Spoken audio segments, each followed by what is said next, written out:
Shalom, shalom, queridos, graça e paz. Aqui seu amigo Joaldo Almeida entrando aqui para nossa segunda aula da matéria libertação, ao vivo aqui pela nossa página no Facebook. Deixa eu ver se eu consigo iniciar aqui também uma sala de vídeo para o pessoal que nos acompanha nas nossas redes sociais. E aproveitando para conferir o áudio aqui que está ok, pelo jeito tudo ok. E hoje é a nossa segunda aula dessa matéria tão importante que é a matéria libertação. Quero agradecer a todos aqueles que têm nos acompanhado aqui na nossa Escola Ministerial Céus Abertos, a você que é aluno, a você que vai assistir essa aula depois pelo YouTube, que vai acessar por um dos nossos grupos, seja no Telegram, seja no WhatsApp. Você está tendo a oportunidade de aprender, de crescer na graça e no conhecimento do Senhor Jesus. Nós queremos muito levantar uma geração que entenda o seu papel, que cumpra o seu papel e que deixe um legado para a próxima geração. Isso é muito importante, né? Nós vivemos em um tempo de transição, né? Estamos no ano 2020, né? 20 é o início da geração e 40 é quando se estabelece o tempo de uma geração de acordo com os padrões da Bíblia. Então nós estamos vivendo um tempo de transição na igreja, e nesse tempo de transição que a igreja está vivendo, nós temos a oportunidade de analisar a história e refazer a história sem cometer os mesmos erros que os nossos pais cometeram. Não estou falando somente dos pais naturais, não. Estou falando dos pais espirituais, né? Quando o profeta Elias estava dentro da caverna, ele gritou bem alto para Deus, né? Eu não sou melhor do que meus pais. Ele não está falando dos pais naturais, ele está falando dos profetas que vieram anterior a ele, e Elias acreditava que ele havia fracassado no seu chamado, no seu ministério.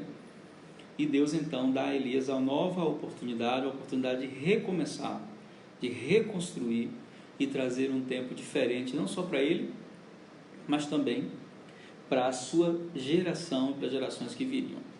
Então nós temos nos preocupado, por meio da Escola Céus Abertos, em fazer esse treinamento de uma geração que suceda a cada um de nós que estamos no ministério, e também que levante uma nova geração, uma geração que vai trilhar caminhos melhores que a geração passada.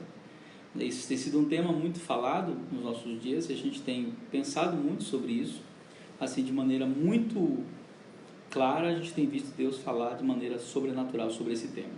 Esses dias nós estamos envolvidos com o projeto Espiritual de Salvador, que é o projeto que nós fazemos durante o Carnaval, junto com o pastor Elson, aqui de Salvador, da Igreja Batista do Garcia, e vários outros projetos, Impacto, Jocum, Sal da Terra, e todo esse grupo de pessoas juntos. Nós estamos, durante os dias de Carnaval, fazendo um trabalho de 120 horas de adoração, intercessão e evangelismo. Eu estive no primeiro dia. Ontem eu não estive no palco, estive em oração, em casa, intercedendo por eles, mas hoje à noite estarei lá no palco, na Ademar de Barros, junto com os irmãos que vão estar adorando, que vão estar evangelizando, que vão estar ali juntos nesses dias, que são dias desafiadores para a Igreja do Brasil, e que são dias onde nós declaramos que Salvador tem um dono, Salvador do Senhor Jesus. Então, você que nos acompanha nas nossas redes sociais, esteja orando por nós, esteja levantando a Deus um clamor, guardando as nossas vidas, desculpa, em oração, porque é um desafio muito grande, mas vale a pena seguir, profetizar, avançar no reino de Deus. Nós vamos dar início à nossa aula, já são 3:02 e a gente tem 1 hora para fazer essa aula.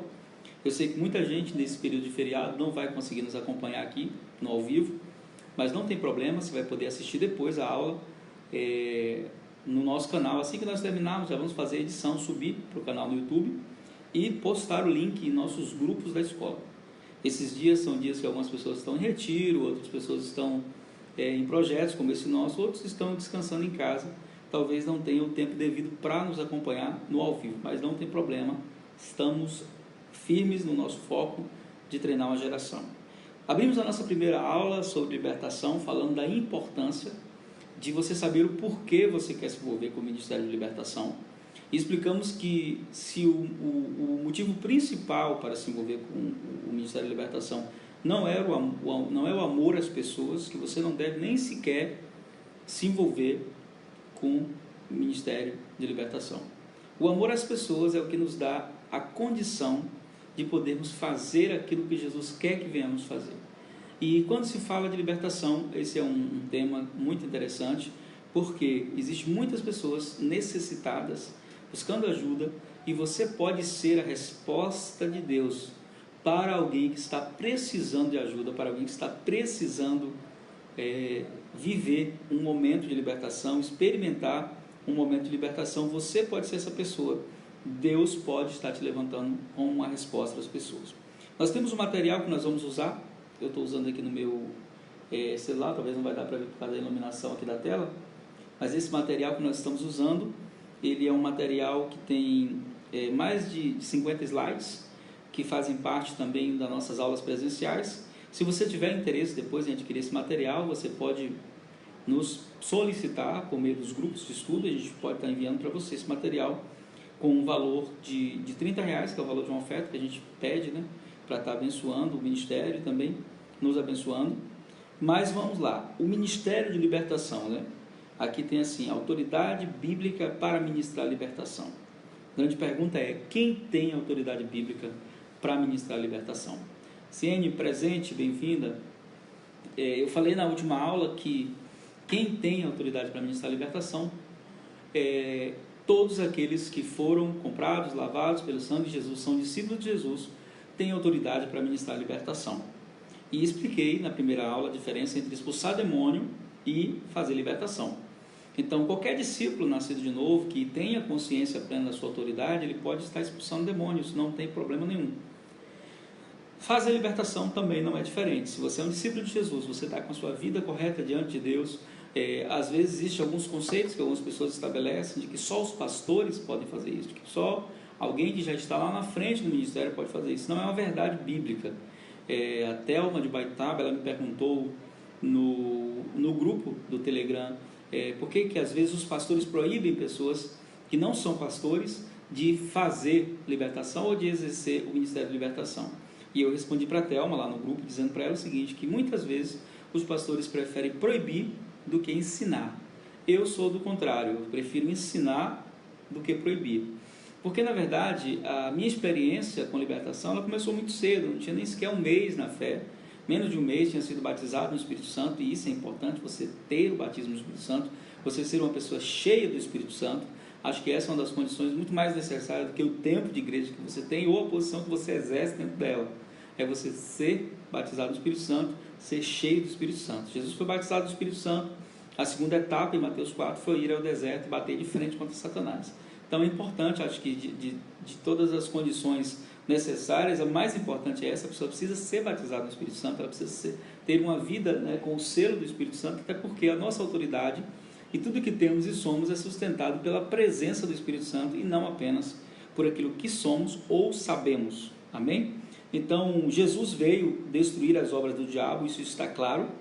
Para isso se manifestou o Filho de Deus, para destruir as obras do diabo. Primeira Epístola de João, capítulo 3, versículo 8. A manifestação de Jesus como Filho de Deus, ela tem o propósito de trazer uma autoridade que nós não tínhamos antes da cruz. Antes da cruz você não vê muitos confrontos do homem contra Satanás.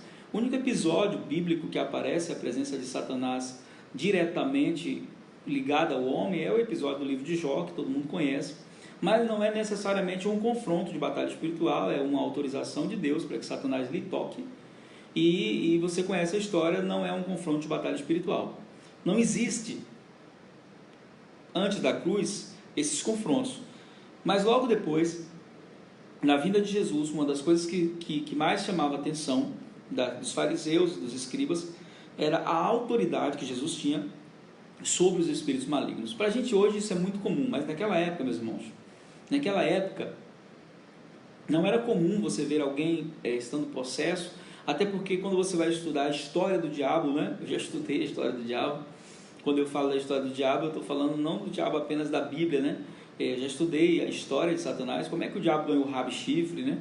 Como é que o diabo ganhou garfo, tudo isso não está na Bíblia, né? Então a gente não vai encontrar esse diabo desenhado que a gente vê nos papéis por aí dentro da Bíblia, né? De chifre e rabo, a gente não vai encontrar na Bíblia, não.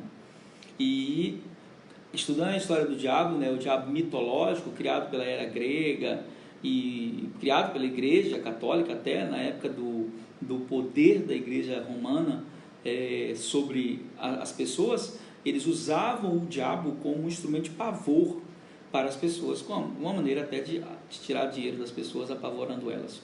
Então esse conceito da ação demoníaca, da guerra, do exorcismo, da libertação, não é algo que era comum nos dias de Jesus.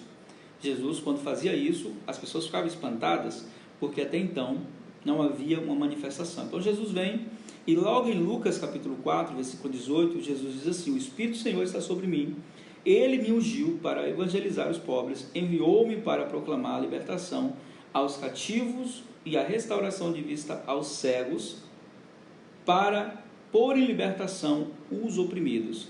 Lucas 4,18, Jesus está citando Isaías 61, que é um texto poderoso, de cunho messiânico, mas também que serve para aqueles que têm uma aliança com o Messias, para mim e para você. Nós temos essa autoridade espiritual para podermos professar isso aqui, esses versículos, da mesma maneira que Jesus fez. Ah, pastor, sim, porque ele compartilhou da sua autoridade conosco. Isso não é achismo, exibicionismo, nada a ver. O que eu estou falando de herança espiritual. Assim como Jesus disse, o Espírito do Senhor está sobre mim, hoje nós podemos dizer, o Espírito do Senhor está em mim, e Ele me ungiu. Me ungiu para quê? Para ministrar a libertação. É um dos fatores da unção. A unção despedaça o jugo, a unção quebra grilhões. O que é unção, né? Se você for pegar o termo unção, no ponto de vista de um dicionário bíblico, uma enciclopédia bíblica, você vai encontrar que unção é o ato de separar com óleo ou de untar com óleo.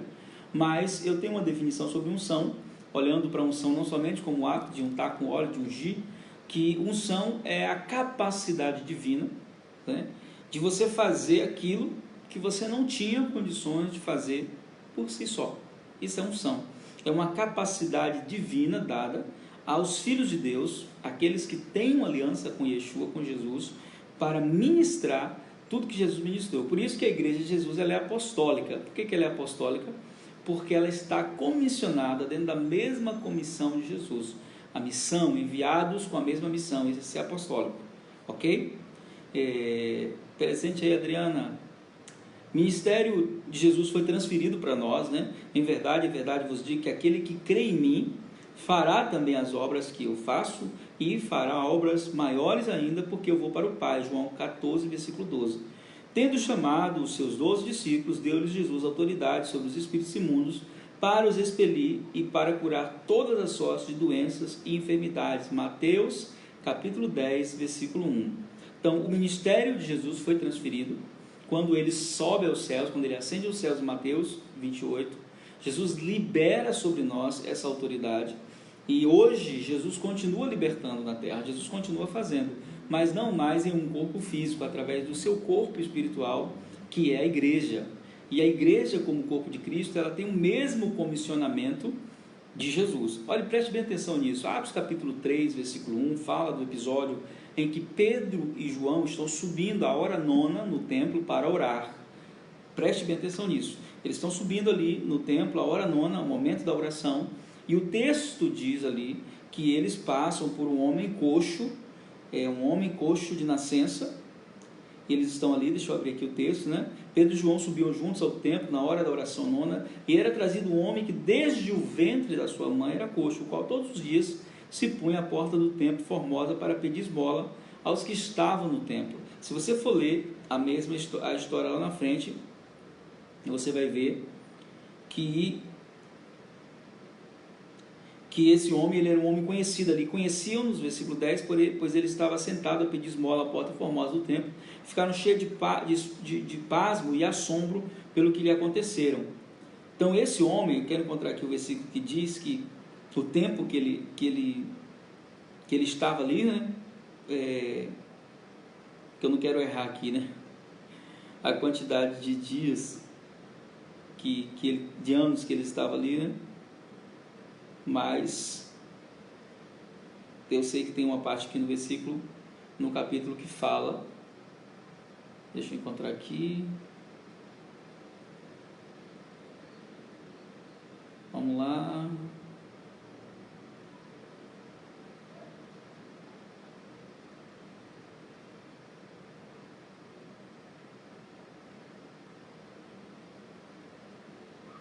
o versículo 10 eu já li, mas é o versículo, se eu não me engano, no capítulo 4, quando eles são presos, né? Eles falam disso, do tempo que esse homem ficou ali, né?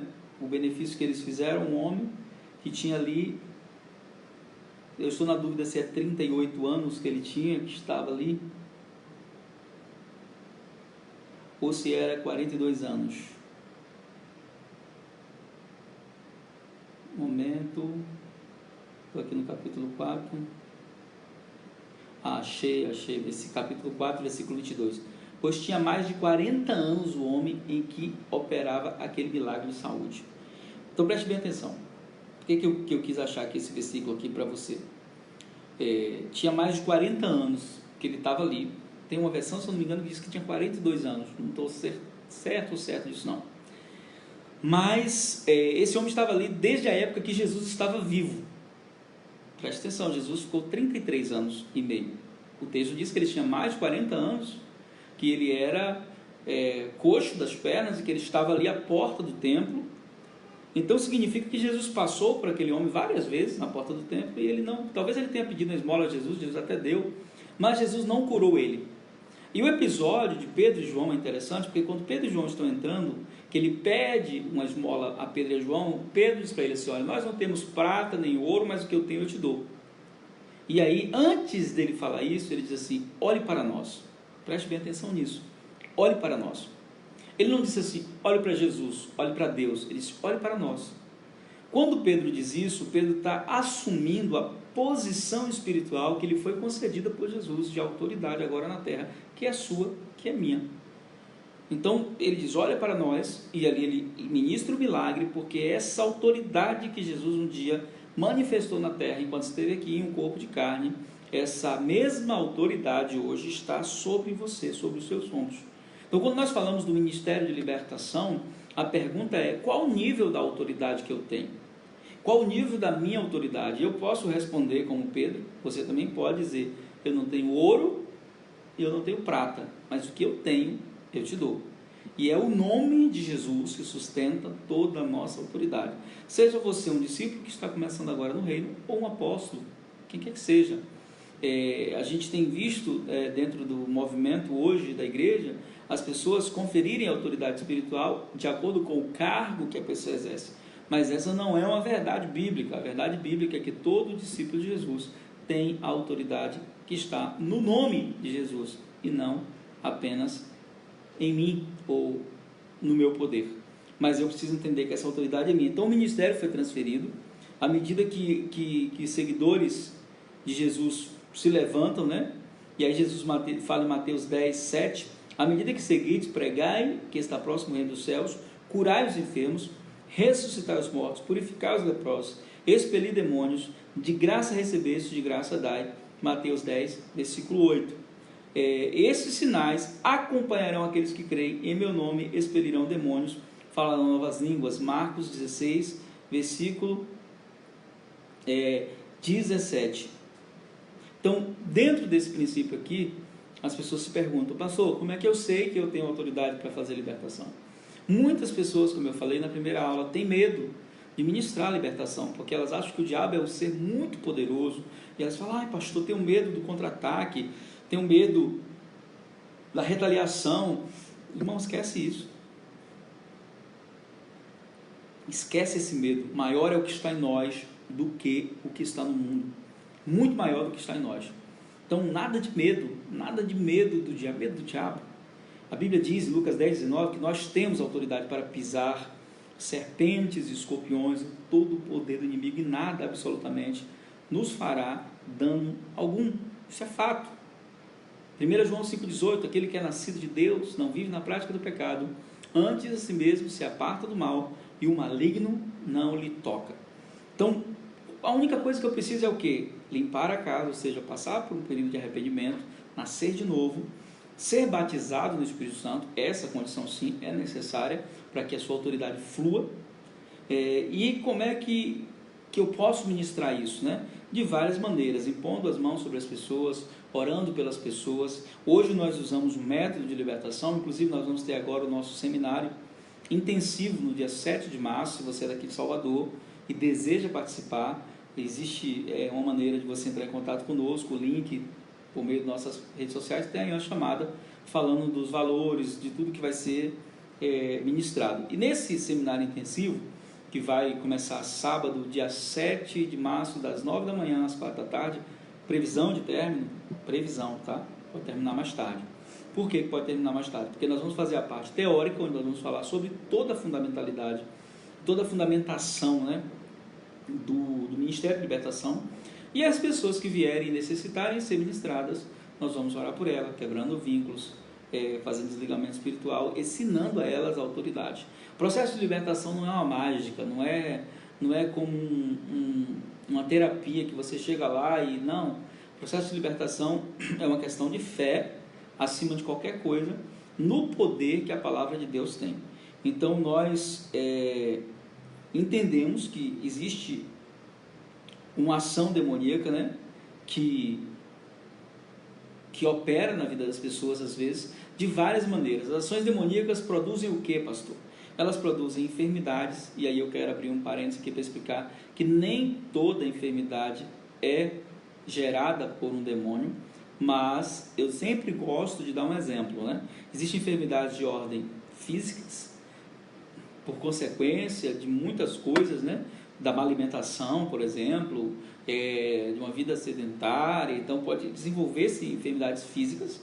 Existem enfermidades psicológicas ou psicossomáticas, que são resultados de um emocional afetado pela mágoa, pela raiva, pelo nervosismo. Isso pode gerar uma cadeia de enfermidades, úlcera, câncer, várias. E existem enfermidades espirituais, sim. Aquela que os médicos não acham a cura. Eu testemunhei isso dentro da minha casa, e aí houve um milagre, minha irmã foi curada imediatamente, instantaneamente, uma doença que estava matando ela, definhando em cima de uma cama. Ela não tinha como ser curada pela medicina humana. Então existem essas três ordens de manifestação de enfermidade. O diabo pode até não ser o causador da física e da psicossomática, né? Mas ele é como uma mosca, sabe? A mosca, você tem um corte às vezes na mão aqui, e aí você não cuida dele, ele fica aberto, exposto. Não foi a mosca que causou o corte, não, foi um acidente que você teve. Mas a mosca, ela vem, ela percebe o corte, então ela entra, e ali ela coloca uma larva, né? Que se torna um berno, é o nome que a gente usa aqui no Nordeste, uma lagarta, né? Um verme ali, e aquilo pode infeccionar e a pessoa pode perder a mão. A culpa é da mosca? Não foi ela que criou o corte, mas ela se aproveita da vulnerabilidade, da fragilidade para agir. Satanás é igual. Existem enfermidades, sim, que são de ordens espirituais, existem outras que são psicossomáticas e outras que são físicas. Dentro dessas espirituais é uma ação direta de Satanás. Dentro dessas que são psicossomáticas e física é uma ação indireta de Satanás. Ele percebe o estado da vulnerabilidade, então ele agrega a essa enfermidade outro tipo de setas, como medo, desesperança, depressão e todas as outras. Então, existem pessoas que precisam passar por um processo de libertação, não porque elas têm uma vida de pecado desregrada, perdão. A gente acha que libertação é só para quem vive pecando. Tem pessoas que estão enfermas, que precisam passar por um processo de libertação. Que a enfermidade que está operando nela, seja de ordem física, psicossomática ou espiritual, tem por trás uma ação demoníaca, seja diretamente ou indiretamente. Então, essa pessoa precisa de libertação, pastor? Precisa de libertação. Para quê? Para que ela possa identificar se aquilo que está acontecendo na vida dela, de fato não é uma ação demoníaca. Volto a repetir, não sou daquele tipo de pastor que demoniza tudo. Como eu falei, existe enfermidade de ordem espirituais, existe enfermidade de ordem emocional e física. O diabo é causador direto da enfermidade de ordem espiritual, mas ele age indiretamente em enfermidades emocionais e físicas. E aí ele pode agravar o quadro com setas malignas. Então a pessoa precisa de um processo de libertação para ela saber se posturar, se colocar em uma posição nesse momento onde ela vai resistir ao diabo. Sujeitai-vos, pois, a Deus, Tiago 4,7. Resistir ao diabo e ele fugirá de vós. Ficou claro? Então eu posso orar, um exemplo bíblico, né? Lucas 4, 38, 39. Ora, a sogra de Simão achava-se enferma, com febre muito alta. Inclinando-se para ela, repreendeu a febre e esta o deixou. Vamos pensar aqui de maneira prudente, né? Jesus repreende a febre, mas a febre não é um sentimento, a febre não é um ser emocionalmente ativo, a febre é uma doença. Significa que por trás dessa febre existia uma ação que foi quebrada pela palavra de Jesus. Então, sempre que eu oro por alguém por cura, eu oro chamando a verdade do reino de Deus, da cura sobre ela. No reino de Deus não há enfermidade, então eu chamo a verdade do reino sobre ela, mas além disso eu repreendo. Pode ter uma ação demoníaca ali por trás, causando isso.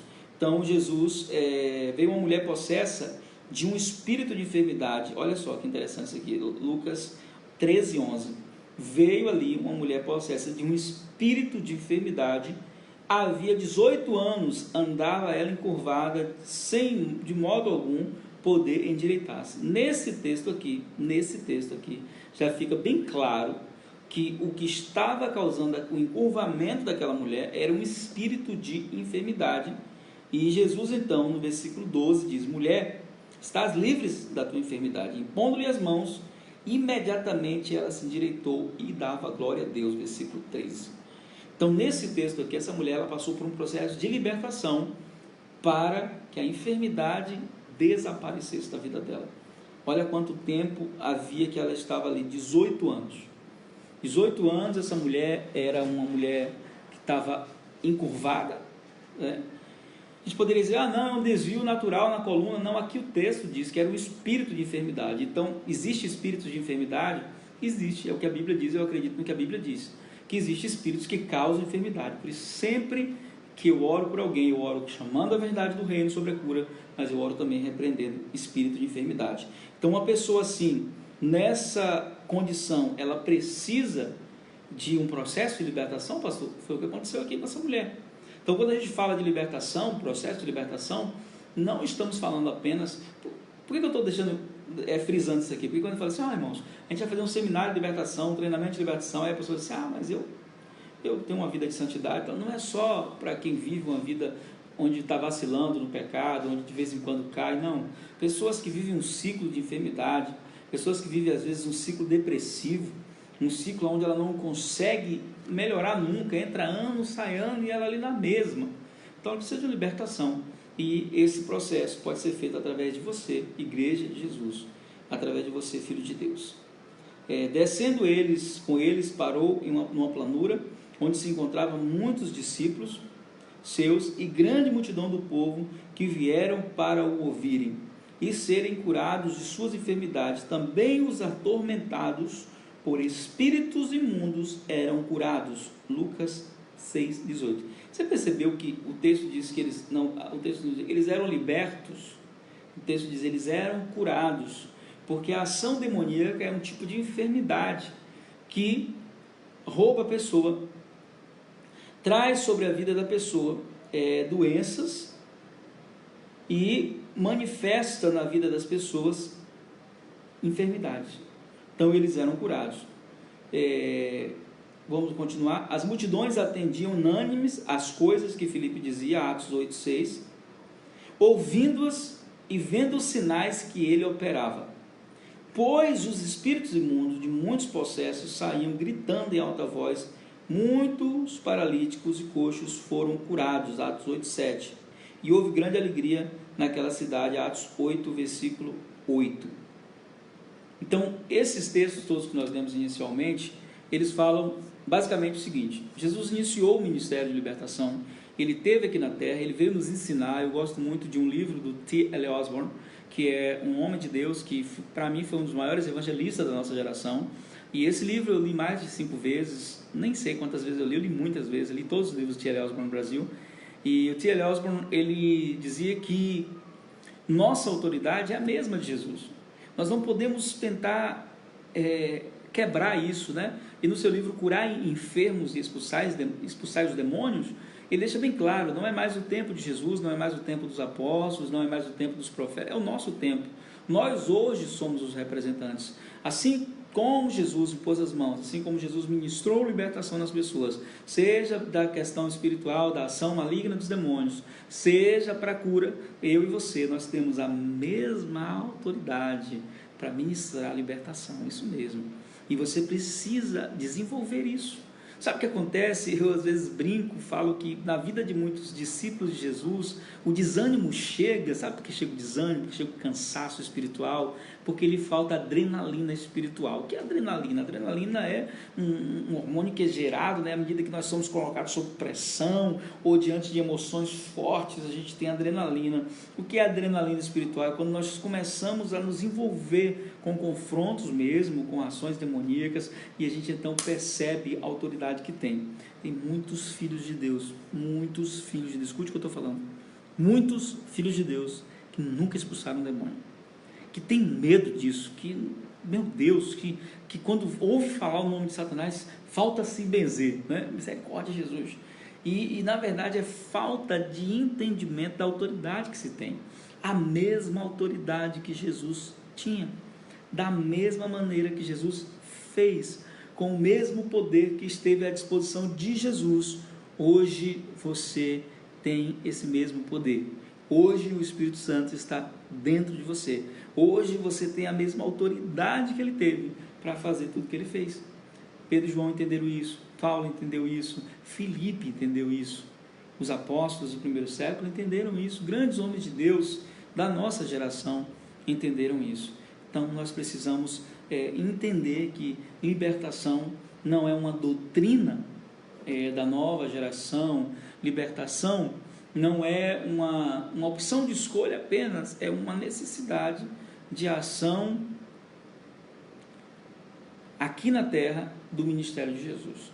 Então a gente fecha aqui a primeira parte dessa aula, né, falando sobre isso, né. O que eu quero frisar aqui? O que eu quero frisar aqui de muito importante, primeiro, é que Jesus ministrou libertação, exerceu o seu poder, mas ele nos transferiu esse ministério. Eu e você temos a mesma autoridade, o mesmo poder que operava nele, opera em nós, que é o Espírito Santo, e nós temos como fazer isso. Primeira parte da aula. A grande pergunta é: você tem necessidade de libertação? Porque você vive um ciclo de enfermidade, porque você vive um ciclo de queda, de pecados? Busque ajuda de pessoas capacitadas, ou você mesmo, diante do arrependimento, de uma busca por Deus, exerça essa autoridade.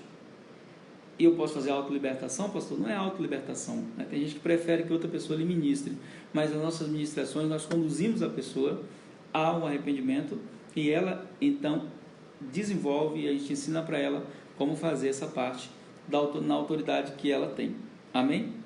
E a segunda parte dessa aula a gente vai falar aqui, né, a gente tem mais 30 minutos, como e quando os demônios entram na vida das pessoas.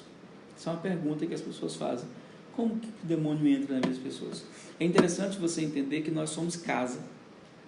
Querendo você acreditar nisso ou não, você é uma casa espiritual, ou habitada por Deus, ou eu sempre que falo da nossa vida com o Espírito Santo, de que quando ele nos encontra, nós somos uma casa velha. Então, não, eu estou sozinho, irmão, você é casa espiritual. Então, como é que os demônios entram, né? A primeira coisa a entender é que o pecado, ele abre a porta para a ação demoníaca. Então, há um demônio em conexão com toda a classe de pecado, né? E desobediência aos mandamentos. O mandamento, né? Irai-vos, não pequeis, não se põe o sol sobre a vossa ira, nem deis lugar ao diabo, Efésios 4, 26 e 27. Se você desobedece, né? Um mandamento como esse, né? Espíritos malignos, eles podem vir primeiro. Como é que funciona a ação demoníaca? Eu quero explicar isso aqui, né? A ação demoníaca, ela tem etapas. A primeira etapa da ação satânica na vida de uma pessoa se chama tentação. Ninguém está imune dessa etapa. Nem Jesus esteve imune dessa etapa, que é a etapa chamada tentação. Na tentação, o que acontece, pastor? A tentação é quando Satanás lhe ronda com um pecado, querendo levar você a cair, querendo levar você a ceder a um desejo da sua carne. Os três inimigos do homem: o mundo, a carne e o diabo. O diabo trabalha associado com o mundo, que são os prazeres que você gosta, e a carne, que são os desejos que você tem, começam no seu coração. Então, a primeira etapa da ação maligna, ela acontece... Bem-vinda aí, Andréia Tawane, presente. A primeira etapa da ação maligna, né? E aí a gente está falando de como os demônios entram nas pessoas. A primeira etapa da ação maligna se chama tentação. A tentação é para todos, para mim, para você, para Jesus, para todos. Ninguém está imune à tentação. Eu tenho um vídeo no meu canal, bem antigo esse vídeo. Eu brinco dizendo que eu estava até magro no vídeo. E o nome dele é Como Vencer a Tentação. Depois você entra lá no canal e busca lá, como Vitória sobre a Tentação. Busca lá João Almeida no YouTube, Vitória sobre a Tentação. Esse vídeo é muito, muito massa, como a gente diz aqui na Bahia, né? Muito top. Então, nesse vídeo eu ensino como você vencer a tentação. A primeira etapa da ação maligna é a tentação. Tentação você pode resistir? Não, pastor. Não, a Bíblia manda você resistir ao diabo. Mas a tentação, a Bíblia manda você fugir, mete o pé, não tenta ficar, porque a tentação é assim: quanto mais você tenta resistir, mais ela cresce. Igual quando você bate ovo ali, né? Já fez isso? Já bateu ovo? Vai fazer bolo? Nossa, eu odeio aquilo. Ainda bem que tentaram batedeira, a minha mãe me obrigava a fazer aquilo. Horrível aquilo. Quanto mais você bate, mais tentação é igual. Música ruim, já viu música ruim como é? Música ruim, você não quer ficar lembrando dela, mas ela fica tocando na sua cabeça, tocando. Chega uma hora que você já sabe a música ruim todinha. Foi assim com Caneta Azul, foi assim com um monte de música ruim que surgiu por aí, né? Que a gente ouviu e mesmo sem querer estava cantando inconscientemente Caneta Azul. Eu nem assisti o vídeo, não sei nem como que é, né? Eu ouvi por causa dos outros. Mas a tentação tem esse aspecto, essa característica, a tentação. Qual é a maneira de você vencer a tentação, pastor? É você fugindo, buscando refúgio em Deus. Hebreus 4,16, buscando socorro no trono da graça em tempo oportuno. A segunda etapa da tentação, né, é quando acontece a opressão. A opressão maligna é quando você cede à tentação e você cai em pecado. A opressão é seguida de culpa, medo, vergonha, fuga. Culpa, medo, vergonha, fuga. 4 coisas. Culpa, a sua alma te condenando, o diabo te acusando, né? Medo de Deus, da presença e tal. Vergonha da presença, vergonha das pessoas que nem sabem que você fez errado. E fuga. Todas essas 4 manifestações, culpa, medo, vergonha e fuga, Adão viveu no primeiro pecado. A gente vive elas até hoje. E nesse momento da opressão você tem 2 possibilidades. A primeira possibilidade, né, que você tem é se arrepender. Já errou. Vai fazer o quê? Vai fazer o que está lá em 1 João capítulo 1, versículo 9, que diz: filhinhos, não pequeis, mas se pecardes, né? Uma conjunção adversativa, se pecardes, vocês têm um advogado nos céus, à direita de Deus, Jesus Cristo, o justo. Confessar os vossos pecados. Então, pecou, confessa o pecado, se arrepende. Né? Se você está andando na rua e você tomou uma topada, um tropeço, eu arranquei a unha, tem uns 3 meses, eu acho, 2 meses. Até fazer 3 meses, nossa, horrível. Mas eu não saí chutando todas as pedras que eu encontrei no caminho porque eu arranquei a unha. Não, aconteceu um pecado, um vacilo, pede perdão, se arrepende, volta para Deus. Beleza, primeira etapa. A segunda etapa na opressão, né? A segunda coisa que você tem é você continuar no erro. E aí, quando a pessoa continua no erro, ela sai da tentação para a opressão e ela entra na depressão. A depressão que eu estou falando não é depressão física, ou a gente pode dizer hormonal, que é quando baixa a adrenalina, né? E ali a serotonina cai e a pessoa fica no estado sem ânimo, sem iniciativa. Não, eu estou falando de uma depressão, estou usando o termo depressão porque os sintomas pós-pecados, Se você for olhar na Bíblia, os sintomas pós-pecado, eles são muito semelhantes aos sintomas da depressão. Judas se matou depois de trair Jesus. Acusação, medo, culpa, fuga, lembra que eu falei? Vergonha. Pedro, né, deixou tudo para trás, voltou a pescar. Jesus vai atrás dele. Então, o processo pós-pecado é um processo depressivo. Em que aspecto? Você perde o ânimo pelas coisas de Deus, você perde a fome pelas coisas de Deus, você perde o desejo por aquilo que você amava, pela presença, pela comunhão, pelo culto, por estar junto com os irmãos. E esse processo, né, 4 etapas: tentação, opressão, depressão, e a última e a pior de todas, né, todas, que é a possessão demoníaca, ou endemoniamento, como você quiser chamar. O que é a possessão demoníaca? É quando Satanás começa a governar a mente do cidadão, a vontade, os desejos do cidadão. É quando os seus desejos não são mais gerados só na sua carne, mas da iniciativa maligna operando na vida das pessoas. Tudo isso começa por meio do pecado que entra. Satanás, não me interessa o que custe, né? Estou lendo aqui uma coisa que não tem nada a ver, desculpa, gente. Então, por palavra da nossa boca, né? Eu falei que a primeira é pelo pecado, né? Como é que o inimigo entra? Pela ação do pecado. A segunda é por palavra da nossa boca. Provérbios 6:2 diz que nossa boca pode nos prender. Então tem pessoas que dizem, não interessa o que me custe, eu vou querer isso, eu vou fazer isso. Então liberam às vezes um juízo, uma palavra, né? Satanás consegue o desejo do seu coração, mas ao mesmo tempo o espírito de cobiça, né, que é como idolatria, entra e atormenta até ser expulso.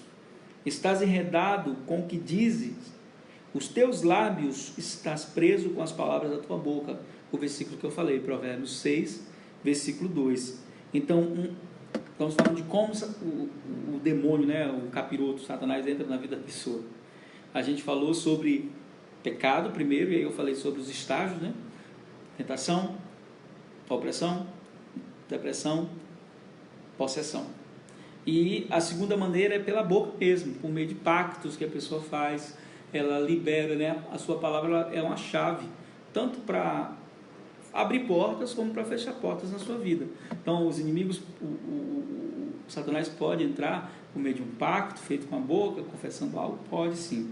A terceira maneira, né, estamos falando como os demônios entram nas pessoas, é a falta de perdão e ressentimento, né? Deus está sempre no controle, mas Ele permite que nós venhamos decidir a questão, né, do que vamos fazer quando alguém nos ofende. Então, muitas vezes, né, a ação de não perdão, a falta de perdão é uma porta aberta para os demônios. Então, indignando-se o seu Senhor o entregou aos verdugos até que lhes pagasse toda a dívida. Mateus 18:34. Interessante isso aqui. Eu tive uma experiência alguns anos atrás, ministrando em um encontro de pessoas que estavam passando por um tempo de libertação, e uma moça ficou possessa de demônios, e eles tinham passado a noite da sexta inteira e a manhã do sábado inteiro tentando mandar esse demônio embora, e a moça não ficava liberta. Aquela garota continuava possessa. E me chamaram para ministrar. Eu ia fazer a palestra de libertação no sábado à tarde, e quando eu cheguei lá, ela estava assim, o demônio ia, voltava, até que tentei expulsar, e aconteceu mesmo, o demônio foi, voltou, e aí então chamei as pessoas que estavam trabalhando ali naquele encontro para um momento de oração, para que Deus nos dissesse qual é a causa, o que está acontecendo, que esse espírito está resistindo tanto.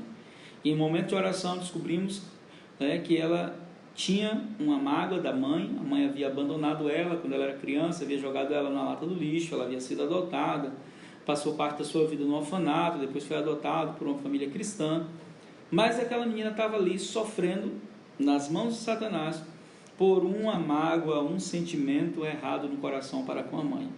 E então nós conduzimos ela a um momento de perdão, e quando ela liberou a palavra de perdão para a mãe, ela ficou liberta imediatamente. Não precisamos mais fazer nenhum tipo de exorcismo. O que estava sustentando a ação maligna na vida daquela jovem era um sentimento de mágoa, de rancor pela mãe dela.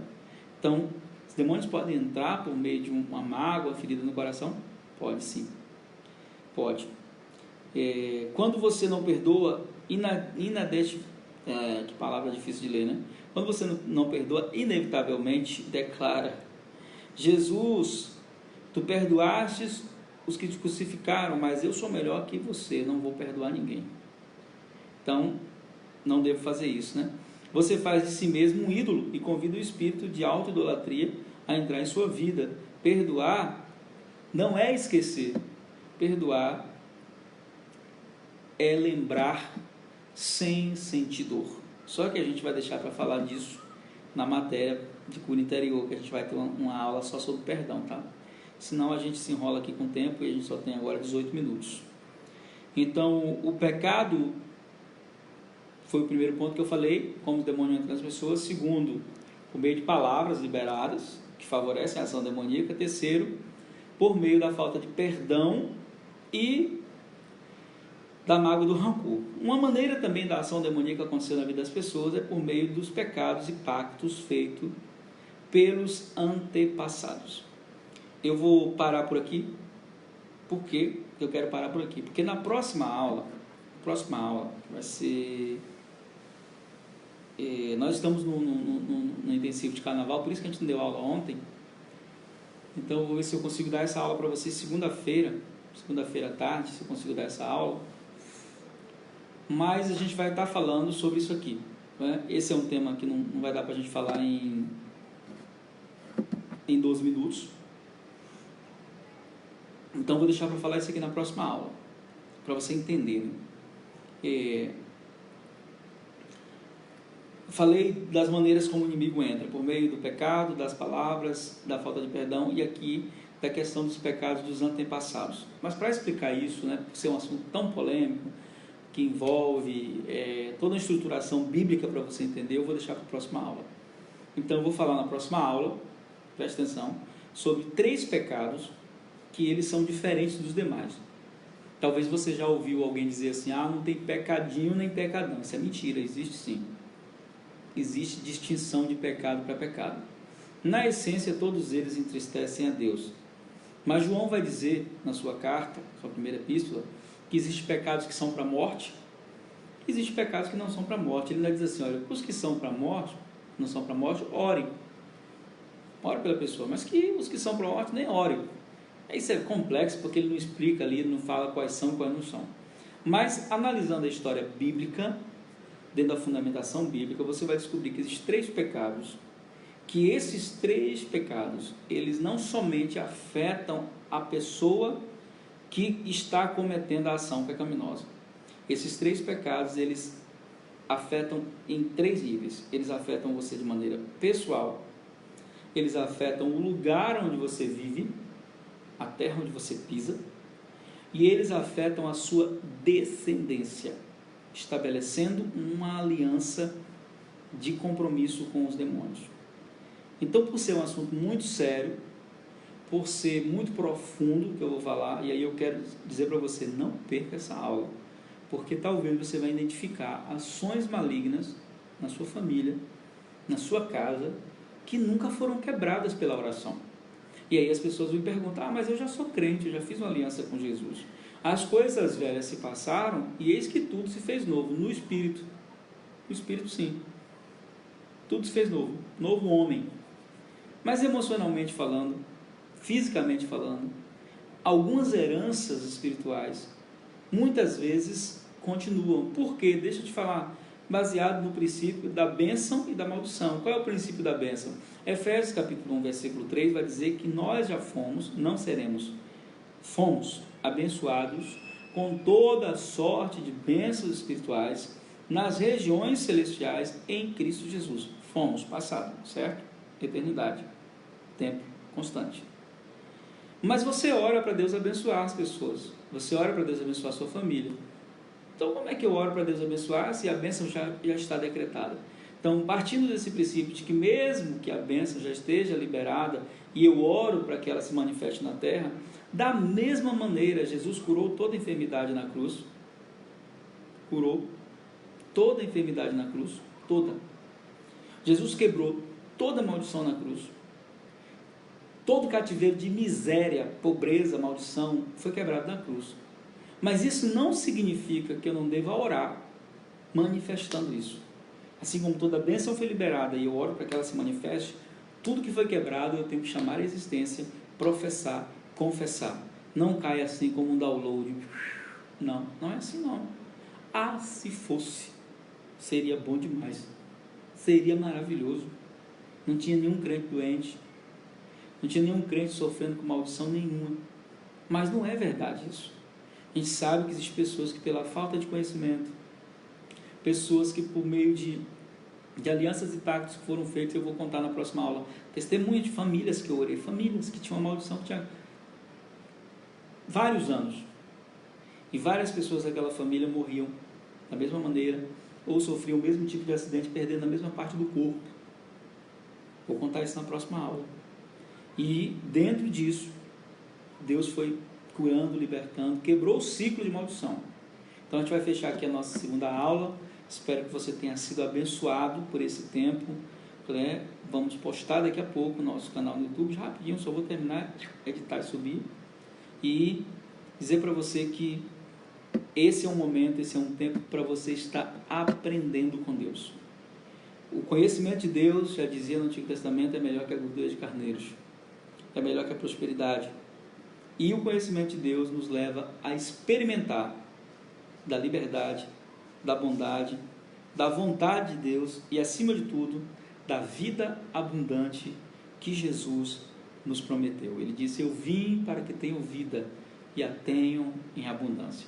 Então, se você quer desfrutar dessa vida abundante, você precisa conhecer a verdade, você precisa conhecer a palavra, porque o instrumento de libertação é a palavra. Então, para a gente fechar uma revisão aqui sobre o que falamos, primeira etapa da aula, falamos sobre Jesus agiu no Ministério de Libertação, nos transferiu o Ministério da Libertação, temos a mesma autoridade que ele tem, temos o mesmo poder que ele tem.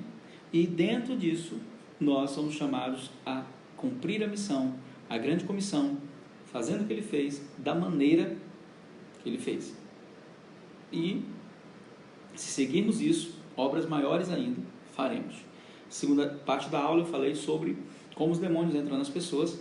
Primeira parte, a gente não terminou. Primeiro pela ação do pecado, segundo por palavras que alguém professa aí, também pela mágoa, a porta aberta no coração para a mágoa, para o ressentimento e o rancor.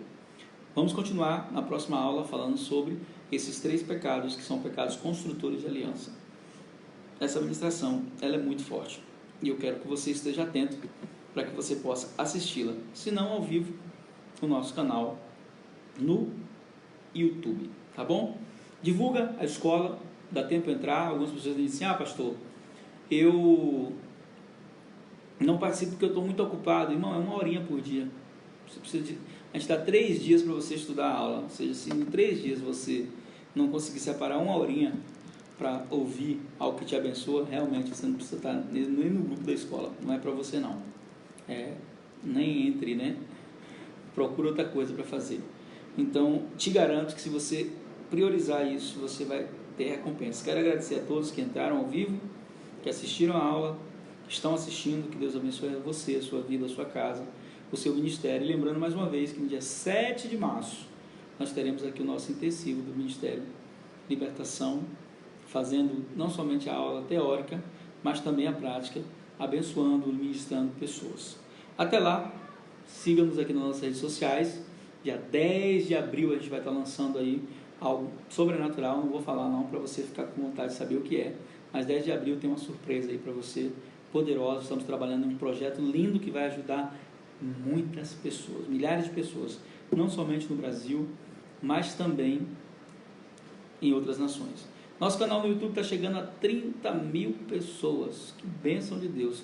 Preciso de você para chegar nos 30 mil. Estamos com 28.400 e alguma coisa, falta aí menos de 2 mil pessoas. Então compartilha aí nosso canal, indica. A gente está postando aí todos os dias vídeos abençoadores, as mensagenzinhas curtas, que tem sido os vídeos Nutella, conteúdo Nutella, para você que não tem muito tempo, mas você que é raiz, tem um canal lá, a mensagem inteira, para você ir lá e assistir o conteúdo raiz, que é a mensagem na íntegra. Se você é Nutella, irmão, então assista os curtinhos mesmo lá que a gente está mandando sobre a igreja. O tema agora que estamos estudando aqui na nossa comunidade no mês de março é crescimento espiritual. Vai vir muita coisa poderosa. Na próxima ministração a gente vai estar falando sobre o que o homem perdeu na queda. Então nos acompanhe, tá bom? Um beijo no seu coração. Graça e paz do Senhor Jesus.